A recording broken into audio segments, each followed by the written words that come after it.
Welcome to the Ironhorse Report. I'm Specialist Elliot Valdez. The origin of the non-commissioned officer, or NCO, in the military dates back to the days of the Roman armies. Specialist Daniel Turner takes us to the House Theater, where the Combat Aviation Brigade held an NCO induction ceremony. I am aware of my role as a non-commissioned officer. I will fulfill the responsibilities inherent in that role. All soldiers are entitled to outstanding leadership. I will provide that leadership. Words from the creed of the non-commissioned officer spark a sense of pride in all ranks of the Army. The 4th Infantry Division's Combat Aviation Brigade held an induction ceremony to welcome 8 new NCOs in the brigade to this time-honored corps.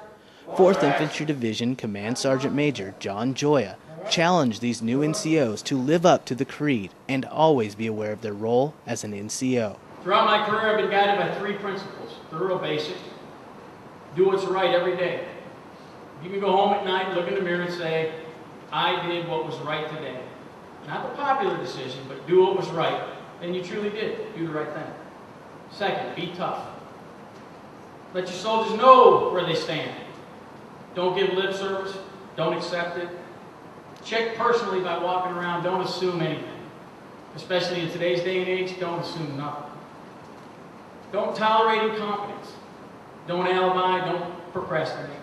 And above all else, as a leader and a human being, be honest in all that you do.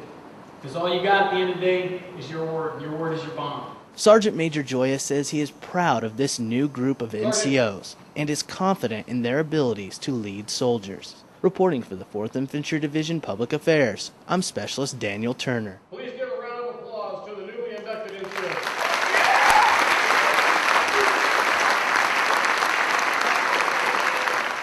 The Combat Aviation Brigade is scheduled to deploy next year. Chaplains not only serve soldiers and minister to their needs, they also reach out to soldiers' families and spouses. Specialist Ruth Copley reports on a marriage seminar conducted at Fort Carson.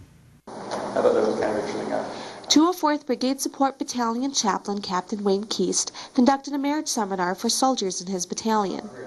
He used Dr. Emerson Eckridge's marriage seminar tapes, Love and Respect, for the theme of this seminar. And there's this general feeling out there in society that, well, we just love each other and everything can be fine. And what really occurs is the program itself is based upon one Bible verse, Ephesians chapter 5, verse 33. It says, husbands, love your wives. Wives, respect your husbands. And so, love and respect was the name of the program.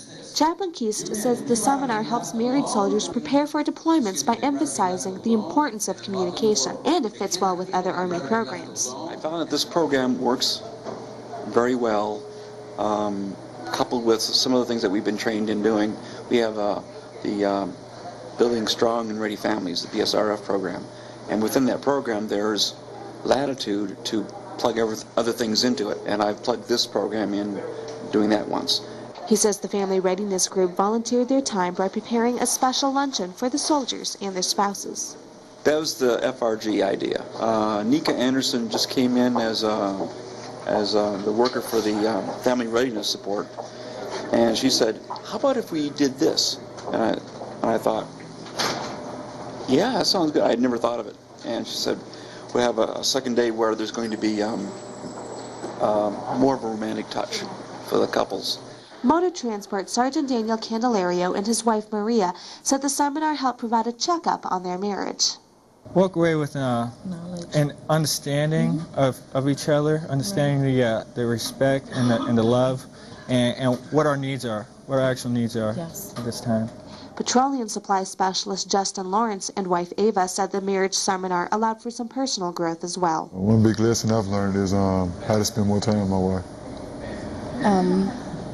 Actually pay attention to when he's making an effort to, be part of the marriage and not just feel like I'm in this by myself. Soldiers and spouses agreed the seminar has helped bring them closer together as a couple to work as a team. Reporting for 2nd Brigade Public Affairs, I'm Specialist Ruth Copley, Fort Carson, Colorado. Chaplain Keast said the response from soldiers attending this seminar has encouraged him to continue to offer this material. Some people show their appreciation for the hard work of members of the armed services on a daily basis. Private Rebecca Lampman shows us how one local college football team honored the soldiers of the 4th Infantry Division. soldiers from the 4th Infantry Division received the chance to enjoy the Texas sun and football at the University of Mary Hardin Baylor's Military Appreciation Game. The game was a chance for the school to thank soldiers for all their hard work and sacrifice. The commander and first sergeant of Alpha Company 442nd Field Artillery Battalion of the 1st Brigade Combat Team both think the game gave military service members and civilians a chance to relax and bond. I think it's a great way for the community to see the soldiers out here in a positive light. You always hear about some of the negative things that go on around Fort Hood in the area when it involves soldiers. And this is a great opportunity for the community to see soldiers sharing camaraderie out here together with the Belton and Helene community. Well, I think just bringing in the community together, coming for a common cause to support the crew football team, seeing soldiers motivated. They also say their soldiers plan on coming to games every weekend to support the Crusaders football team. Before the game, 4ID's commanding general, Major General Jeffrey Hammond, gave an inspirational speech to the team. The UMHB head coach, Mr. Pete Fredenberg, says it really meant a lot to the players having General Hammond and the 4ID soldiers at the game. It was just an incredible event as far as I'm concerned, and I think our players were very moved by General Hammond and the people coming over and being a part of our game. I felt a real obligation to try to perform well because of his presence and all the soldiers here. It was a moving experience for me and our players. Mr. Fredenberg said General Hammond truly inspired his team and himself when he promised to take one of their football helmets with him when 4ID deploys to Iraq. The Crusader football team ended the day by beating their opponents, McMurray University, 61-19.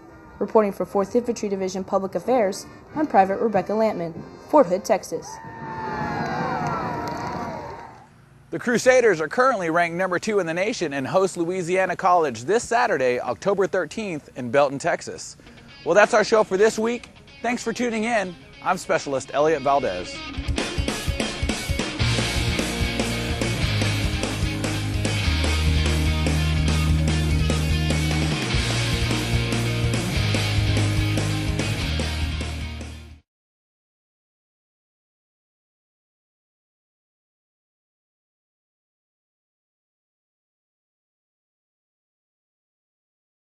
His team and himself when he promised to take one of their football helmets with him when 4ID deploys to Iraq. The Crusader football team ended the day by beating their opponents, McMurray University, 61-19. Reporting for 4th Infantry Division Public Affairs, I'm Private Rebecca Lampman, Fort Hood, Texas.